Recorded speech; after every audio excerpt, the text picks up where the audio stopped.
200年以上の歴史を持つ牧場地帯に彼の工房はある。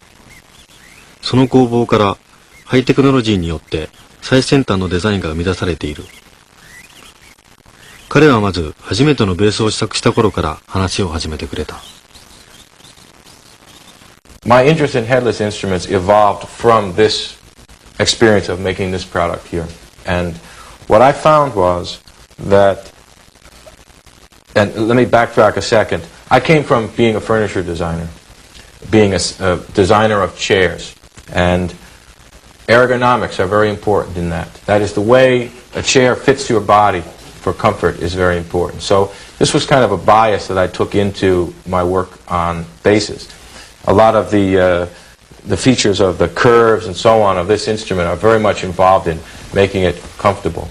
Now, I wanted an instrument that would balance, and you can see that this instrument balances quite well, but it's not easy to make a bass that balances, and the reason is that this neck is very long, and now you have tuning hardware made out of metal, fairly heavy, on the end of this long neck, tends to make the neck want to go down.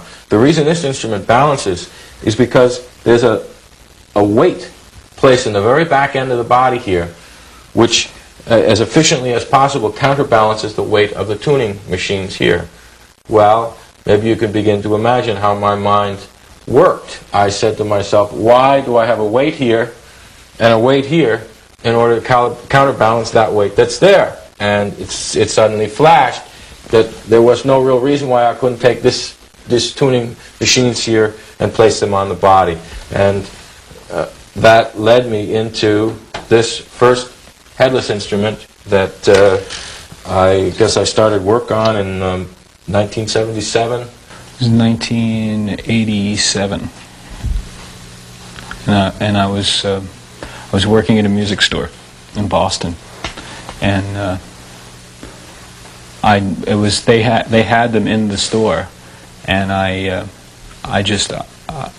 started as working part-time there, and somebody wanted to, it was in a case, and somebody wanted to try it, and I took it down for them to play, and they broke a string on it, and so I had to put a new string on it, and that, otherwise I would have never I would have never paid any attention to the tremolo mechanism that was on it. As far as I knew, until I took it out of the case and actually looked at it, it was just another tremolo, and when I had to change a string on it, I realized there was something else going on there than just, a standard Strat or Bigsby tremolo.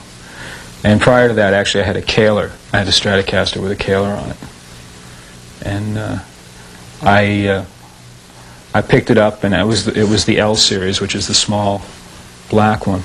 And I remember thinking that it was absolutely not what I wanted in a guitar when I first picked it up, because it wasn't wood, it didn't have a headstock, it went against, and then I put a new string on it, and I started playing it, and I became obsessed with it to the point where I actually